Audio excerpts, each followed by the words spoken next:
Fine. My voice stayed flat. Brenda's pitch climbed. Fine. Did you hear me? Yes, dear. You've got a date with another guy this Friday. And you're okay with that? The disbelief in her tone was obvious. Not even a little. But what options do I have? Like you said, your life is yours. I can't stop you. You're set on doing this, aren't you? I kept my face unreadable. So tell me, what else can I do? I'll be back. Don't let your fragile male pride get in the way. I love you and I'll make it right. You'll see. Then you already know it's wrong. I spoke evenly again. What do you mean? I didn't say that. I deserve this. Would your parents or mine agree? Her gaze dropped, lips sealed. A dead giveaway. I let the silence linger. You and I both know they wouldn't. You already know this is wrong. You practically admitted it. What? When? Why else say you'd make it up to me? If this was just dinner with friends or a haircut, there'd be nothing to make up. You said it because you know you're crossing a line. And you know it makes you, well, less than decent. Her voice wavered. But you said I could. No, I never said that. I only said I couldn't stop you. Never that I was fine with it. I'd rather we go out together. Same restaurant, same dance club afterward. But that's not what this is about, is it? You want someone else's company. And that someone isn't me. You want what's his name? Head tipped back, silence again. What's his name? It doesn't matter. It matters to me. I'm telling you. I don't want you parading around with Mr. Pussyhound. If you meet him Friday, there'll be consequences. What kind of consequences? You're smart and gorgeous. I've told you that more times than I can count. You think I say it because I have to, but I mean it. So you can figure out the consequences for yourself. You're bluffing. You love me. You always give me what I want. And I want this. Like I said, I'll come back, we'll love each other, we'll grow old together. I can't stop you from making bad choices. But you've been warned. You're on your own. I got up, took my keys, and left before she could get another word in. The rest of the week was ice cold between us. By Thursday night, I was moving my things into the guest room. What are you doing, Rick?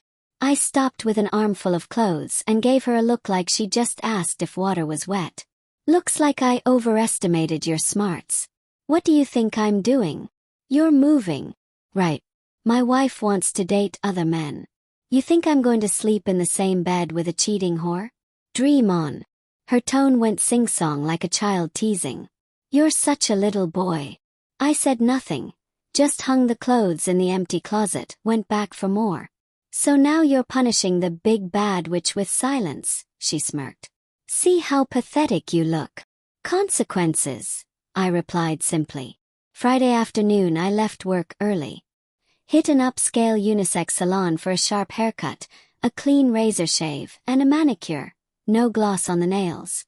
Next door at the men's store, I picked up a crisp button-down, tailored slacks, and a jacket. I skipped the shoes. New ones don't mix with dancing. Stopped at the car wash for a deep clean. My truck had never looked better. Home I showered.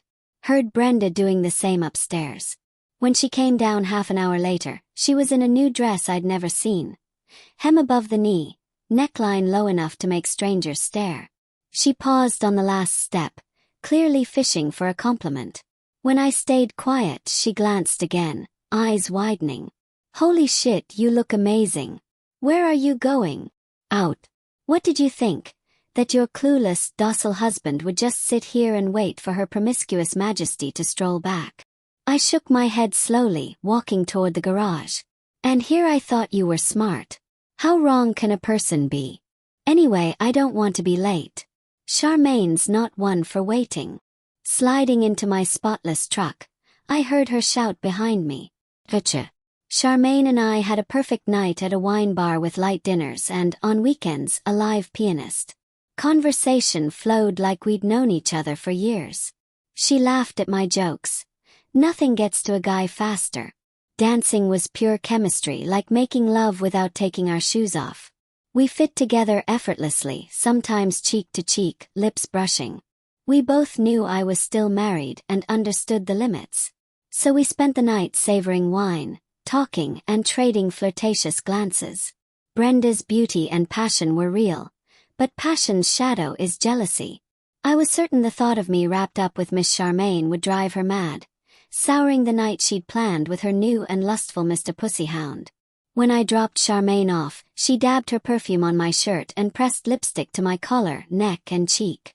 She kissed me softly on the cheek. "Go get her, tiger." We were still laughing when I climbed into my truck and drove home. It was just past 10 when I stepped into the Big Chill. "Where the hell have you been?" "None of your concern," I answered casually. "Besides, you never told me where you ran off to with your mystery Mr. P. Hound. I could ask if you used protection, but honestly I don't care anymore.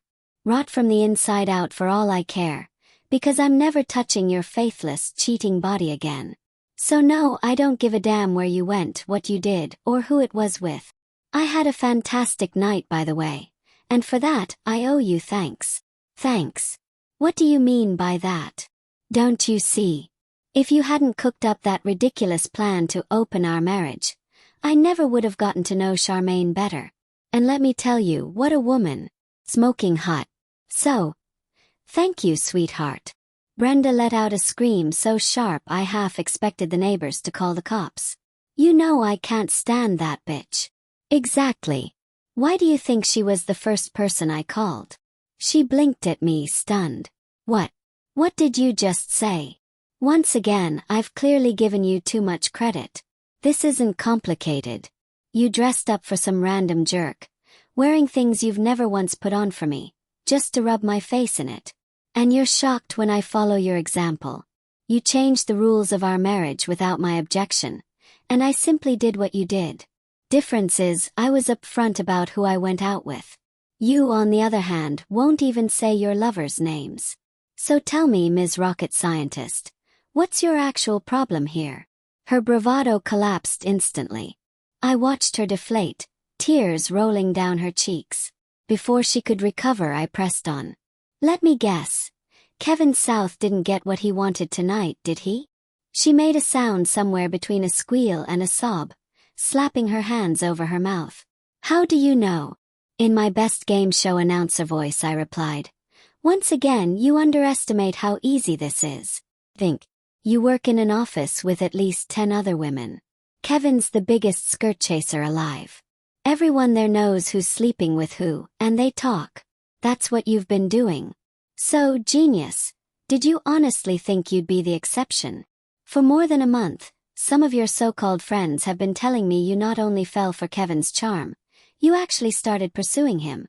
One of your co-workers called it googly-eyed. Maybe he dumped her for you, who knows? Rumor is, tonight he planned to seal the deal. Even booked a room at the Marriott. First night's always the Marriott. After that, it's Motel 6 or the woman's own bed. You didn't know that." Her eyes went wide, humiliation and shock written all over her face. She began sobbing. "Oh, Rick, I'm so sorry. You're right. I'm such a fool. How can you even stand being married to an idiot like me?" "Ah, Brenda. The good news is I don't have to. I'm done being married to your lying, trashy self. You'll get served tomorrow morning. We're renting this place for 3 more months. You can either renew the lease or spend that time finding somewhere else." "Where will you go?" she asked in a thin, trembling voice. "Charmaine offered me her spare bedroom while I figure things out. When I told her I was filing tomorrow, she suggested we talk about better terms, the kind worth waiting for.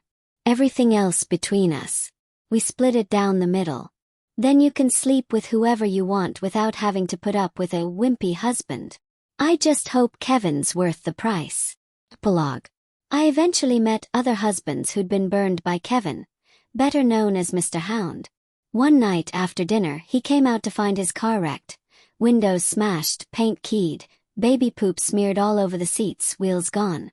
While he stood there gaping, 3 masked men in black robbed him and gave him a serious beating. The cops couldn't figure out why the thieves took his wallet, fake Rolex, and, well, went for more personal damage, but with no witnesses and parking lot cameras painted over, there was nothing to go on. At the time, the 4 spouses of his victims were playing poker together at someone's house. Kevin eventually healed up and left the state. No one knew or cared where he went. Brenda found herself an apartment, but once she realized I was happily with Charmaine, she skipped town too. I never saw her again.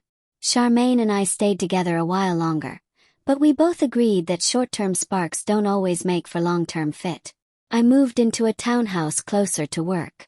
Years later, older, fitter, wiser, I clicked with a coworker I met at the gym.